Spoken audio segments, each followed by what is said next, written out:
Well, thank you guys very much for coming. My name is Shannon Dahlstrom. I'm a parent in Chelmsford, just a few towns over.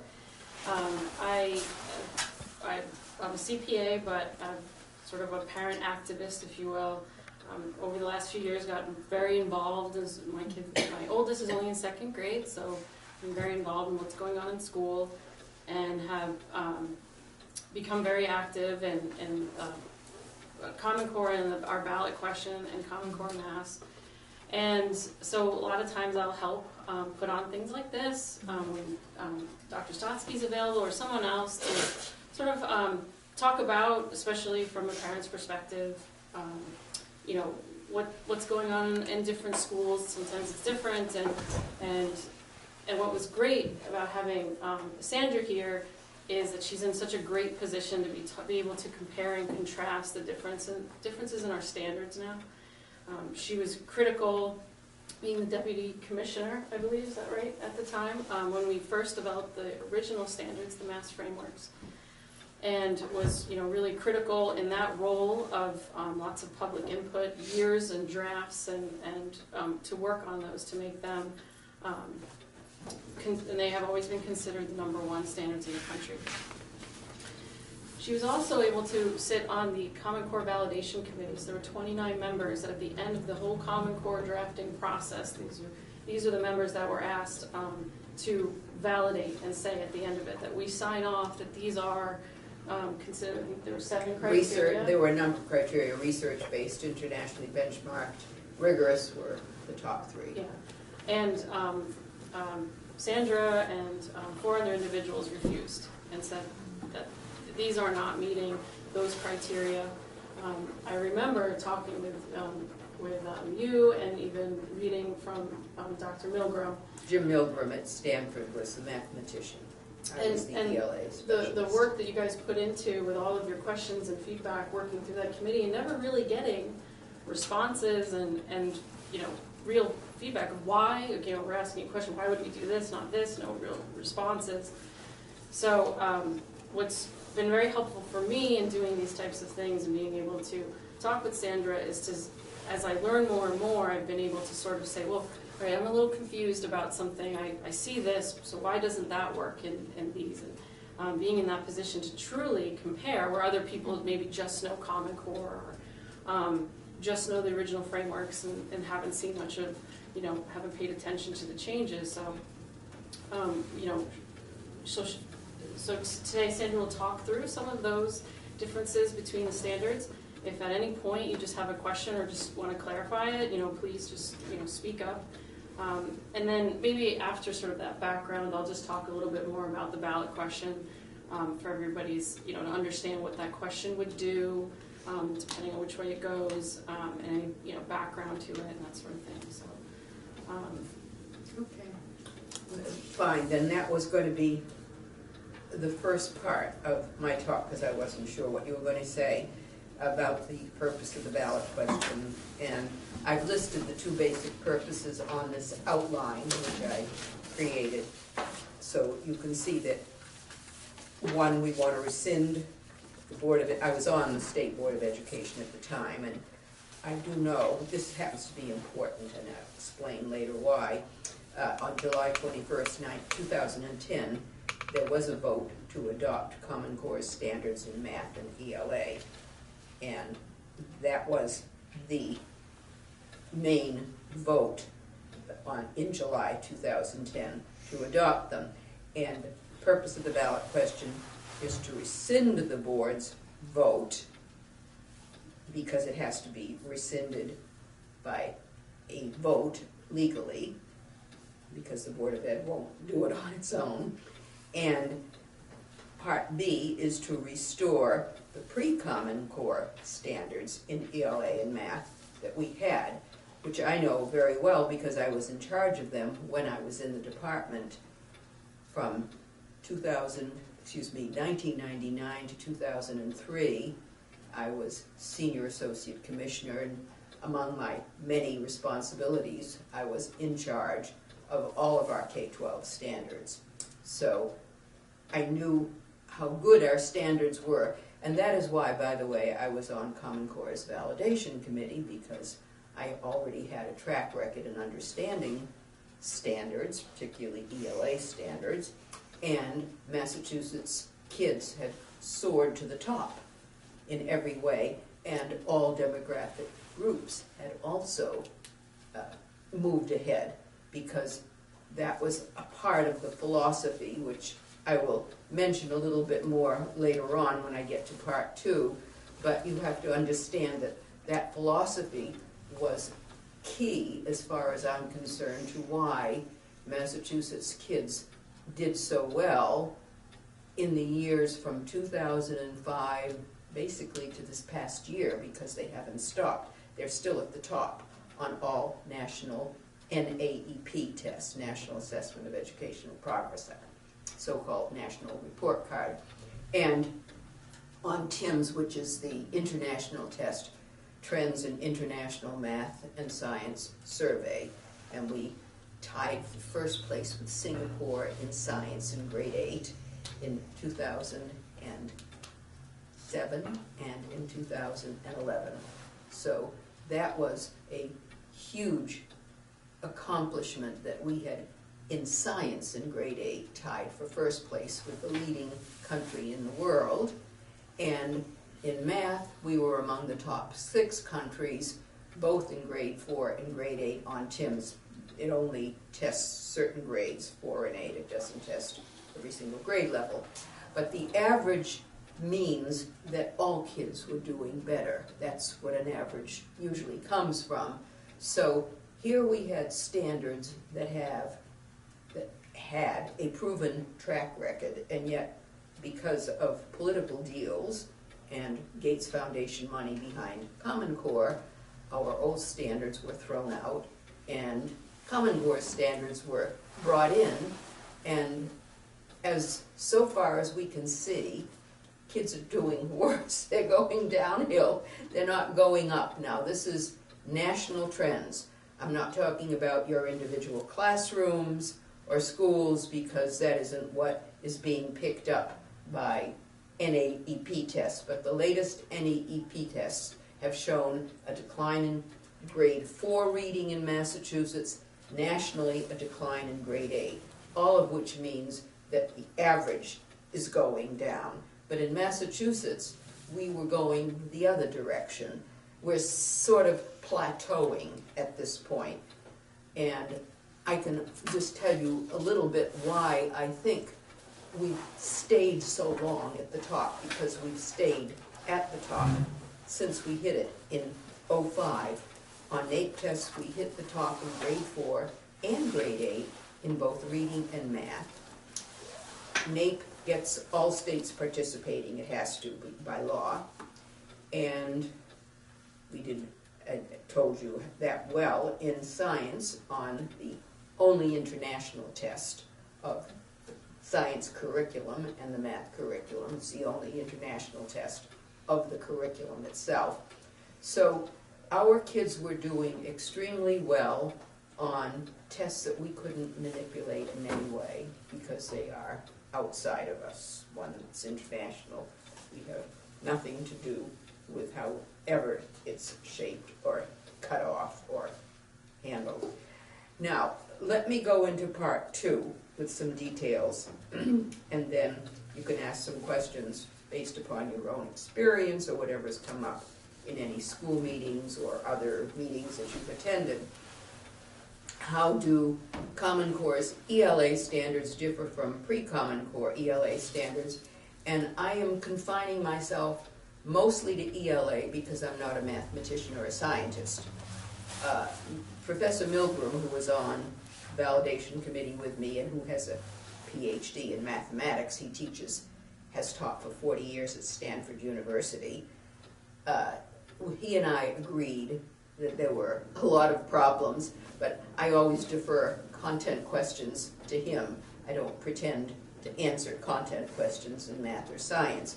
I know the issues, but the actual content questions I defer to him because mathematicians are in some way like prima donnas. It's their area, and they don't want non-mathematicians mucking around with what they know. Doesn't matter what grade level it is. If you're not a mathematician, then you shouldn't be answering the question. And, you know, they don't think much, obviously, of anyone who comes from an ed school, because they're talking about real mathematics as far as they're concerned. So I steer away from any content questions in math.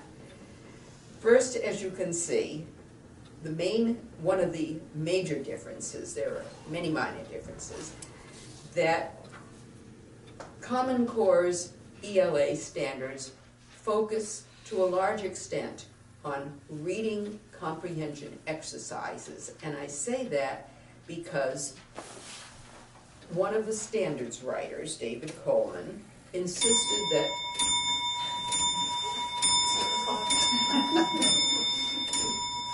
wasn't a ship's chime, that was to come from a ship. There's no ship here. That's a regular grandfather clock. In any event, informational reading was mandated by someone who has never taught at all in the schools and doesn't know anything about the teaching of literature or English or reading. And that was true, by the way, of Sue Pimentel, also one of the ELA standards writers for Common Core. That's why I was trying to ask them a lot of questions when I was on the validation committee and didn't get very far because they didn't want to talk to me. In any event, what has happened from what I can see, and I welcome your input on this, because there are no surveys of any kind by any organization, systematic information on what are reading or English teachers teaching as informational text. Literature is a separate issue. That was to be about 50% of the ELA curriculum, but informational reading was to be about 50% of the ELA curriculum, and might be even more in high school because superintendents have misunderstood what David Coleman wrote to begin with, and they think it might be 70%. In any event, this has happened in many states. It's been a total disaster, but David Coleman and Sue Pimentel will not straighten out their murky prose in the Common Core standards document. So superintendents all over the country have inferred that 70% of what English teachers in high school are to teach must be informational reading. Now, that destroys... Can you just provide perspective? Well, What's an example? That's the problem. They're giving snippets, excerpts, what I would call reading comprehension exercises. They're covering science. I don't have them here, but in some of the articles I've listed, it could be on what's in the latest zoo, what animal was just bought by your local zoo. I mean, it could be anything that is, quotes, informational, as opposed to literary by, you know, Melville, Hawthorne, or whatever. And the problem is that they're usually short pieces, which is why I call them reading comprehension exercises. They're typically not long. I have looked at all of the practice test items at Park and Smarter Balance, the two Common Core-based testing companies, have made available last year for anyone to look at, and they were all short selections or excerpts. They're not always excerpts. Sometimes they will just take a whole article that might have appeared in a museum journal or in an AP article, and they will reduce it or adapt it or revise it, make it suitable in their judgment for 6th grade, 7th grade, 8th grade, whatever. But these are short pieces, and the focus is on skills, because that's what Common Core's ELA standards focus on, skills. A skill is something like find the main idea, and if you have anything to do with teaching ELA, you're a math teacher, so you wouldn't, but the others may have looked at the ELA. It will ask what are the supporting details, where's your evidence, those are skills because they're not attached to any grade level. You have to understand what makes a skill and not a standard. A standard is when you say, use a text from Homer's Greece, classical Greece, epic poem, and then do something with its theme or characters or plot. Now, why is it a standard? Because it narrows and expects the teacher to teach, in this case, if it says an epic poem from classical Greece, it's going, if it's in 9th or 10th grade, to any English teacher, it will mean the Iliad, the Odyssey, or the Aeneid, if it says Greece or Rome. So it has a built-in range of reading levels. I can't say that all of them are high school reading level, but they all are, so far as I know, from what I've seen of their readability levels. But it also gives you some cultural period, some literary period to choose the work from that English teachers are familiar with, because most of them, not all of them, who were trained years ago have read one of these works, if not all of them. And that becomes a standard because you would not teach it in grade 4. You would not give the entire Odyssey or the Iliad in grade 4. To very able readers, you might give it in grade 7 or 8. There are private schools that have taught these works earlier. Some of you may know of them.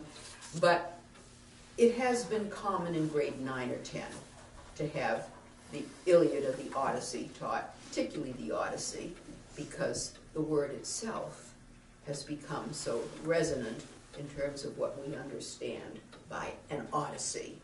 And it's part of what we call the basis for Western literature, because it doesn't matter what European country you talk about, the Odyssey, the wanderings of certain characters, were what formed Spanish literature, German literature, British literature. I mean, a lot of different literary traditions go back to classical Greece, and these first works that were finally written down and that we know about in terms of the influence of classical Greek thought and their works.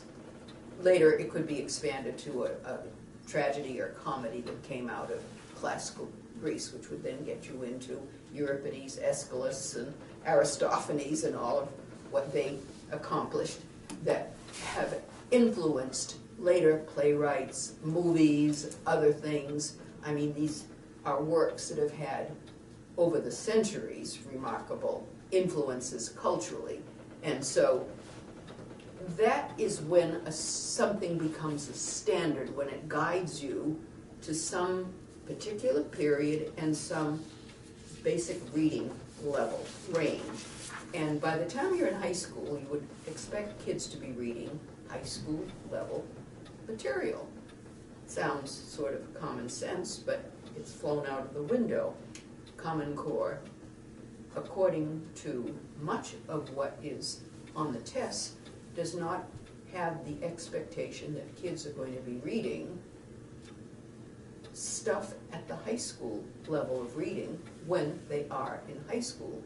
So that raises the question, how do you prepare them for college if they're not reading at a grade 9-point to 12-point level? Because, and I've written an article which is going to be published in a journal in a few months about this, reading level of college textbooks is 13-point something. I mean, usually if you get a good readability formula, it will be somewhat calibrated to the grade level. I don't want to go into the technical details, but anything with a 13-point something reading level means it's college level and above, like a grade 13.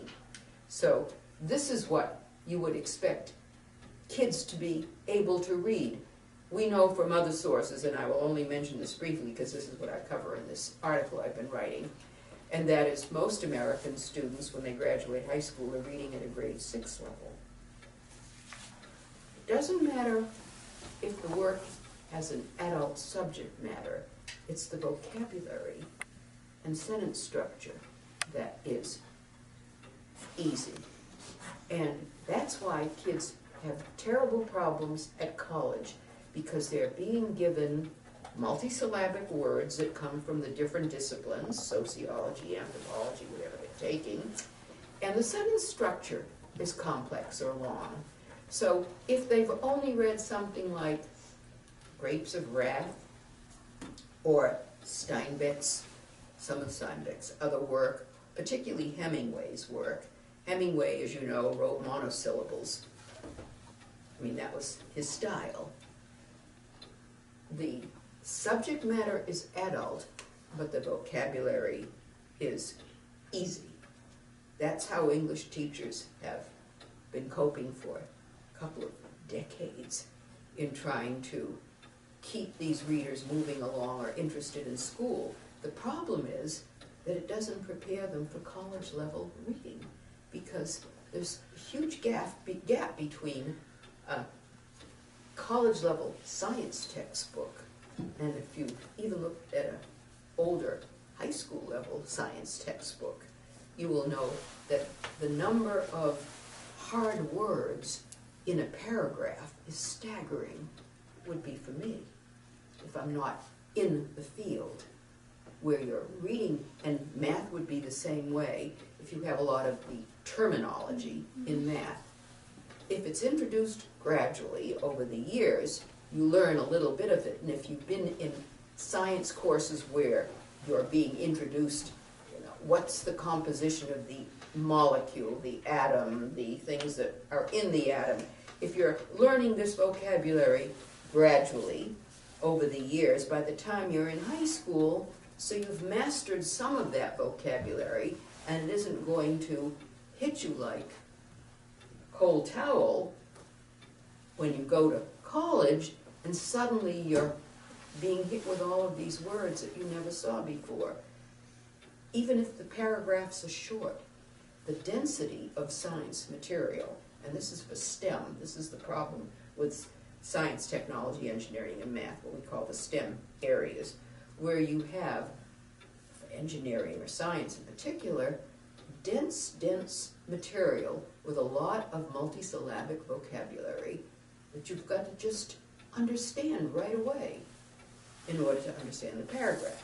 So here we have a focus in the ELA program in Common Core on snippets that are not attached very closely to reading levels, because the material is too short to have any consistent higher level reading score attached to it. This was not the case, I will mention, and I've put that at the very end of that little clause, a phrase. The older standards emphasized literary texts for the most part. Why did they do that?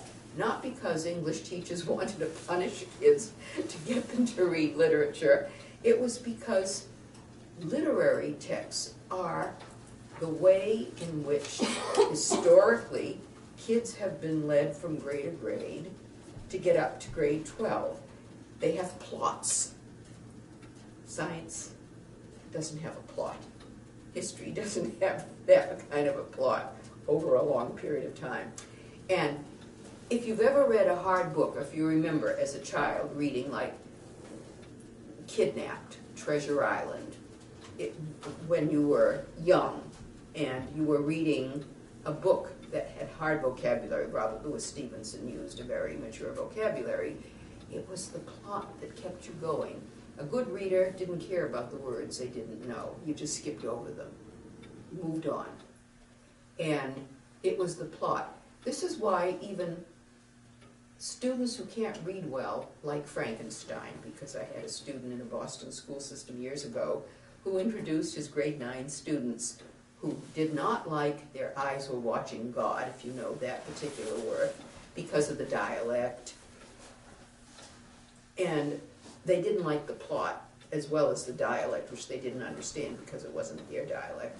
So he gave them Frankenstein. They didn't understand half the words in every chapter. If you know Frankenstein, it's at a grade 12 level, and it was written by Mary Shelley with a very difficult vocabulary. He gave them some vocabulary help, but they loved the story.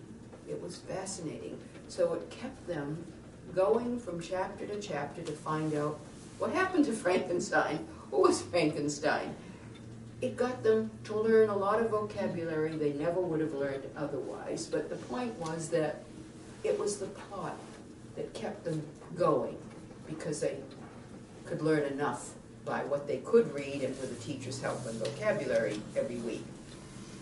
The point being that teachers in the pre-Common Core standards wanted a literary thrust because that was how they could get kids not only to move up the ladder in terms of the literate vocabulary, not technical, but literate vocabulary in what they assigned them, but also it was of help to kids in learning how to read between the lines.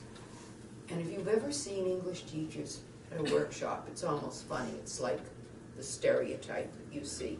But I watched a group of 80 teachers who were asked by the professor in charge of this NCTE workshop to do something with Wordsworth's poem. My heart leaped up when I saw, a rainbow in the sky. There's a famous poem that begins, my heart leaped up when I saw a rainbow in the sky. I may not have that quite right. It's a very short poem.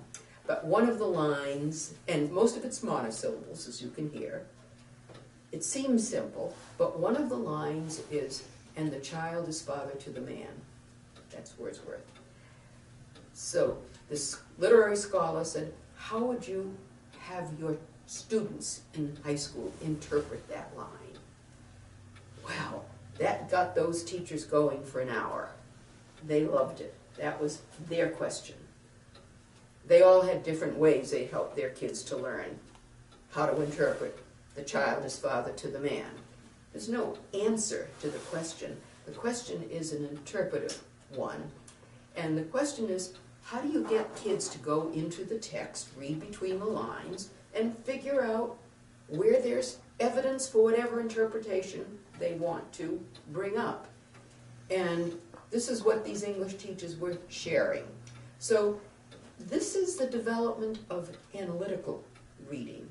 You're learning to go in between the lines. Where do you go? It doesn't happen with science texts or history textbooks, because the purpose of those textbooks is to teach you the information that's in them. They're not literary, they're not elliptical in nature. They're not trying to be elusive, they're not trying to be in any way subtle. They want you to understand whatever the topic is. That's the nature of a well-written science or history textbook. But literary works don't function that way. So when English teachers have you focus on Hamlet's to be or not to be, it's monosyllables. What's wrong with it? You don't understand to be or not to be? Well, there's a profound thought there. And you've got to sort of go back and forth to go through that whole soliloquy to come up with what you think is an interpretation of what is meant at that point by Shakespeare, the character of Hamlet, and so forth.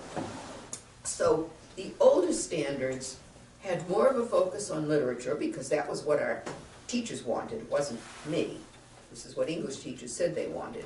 And B, as a result, they spent more time on reading than writing. Common Core has done the opposite. For reasons I still don't understand, it spends more time on writing. And as someone who studied reading, research, because that was my area in graduate school, we know that for 100 years, reading precedes writing. That good writers have been good readers, that if you want to do anything well in school, you have to know how to read well. That writing piggybacks off of reading, not the other way around. So why spend more time on writing when you absorb the structure of a good English sentence by reading lots of good English sentences?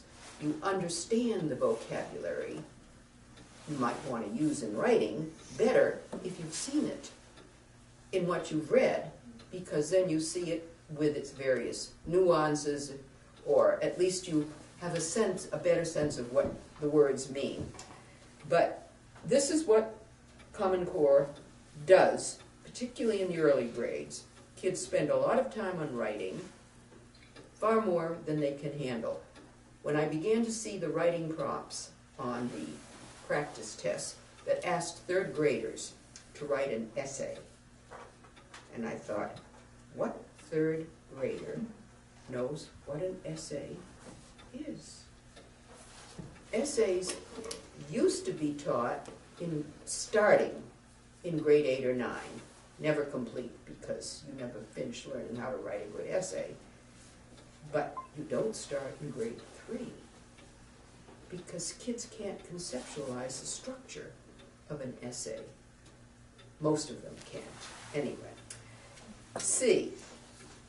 It goes with what I was talking about initially. Common Core focuses on skills, not academic content knowledge. Why does that matter? It matters because of what we know from psychologists and people who've looked at good reading as opposed to poor reading, that you need to know a lot about a subject before you can do critical thinking about it. You can't think critically about anything with an intellectual vacuum in your head.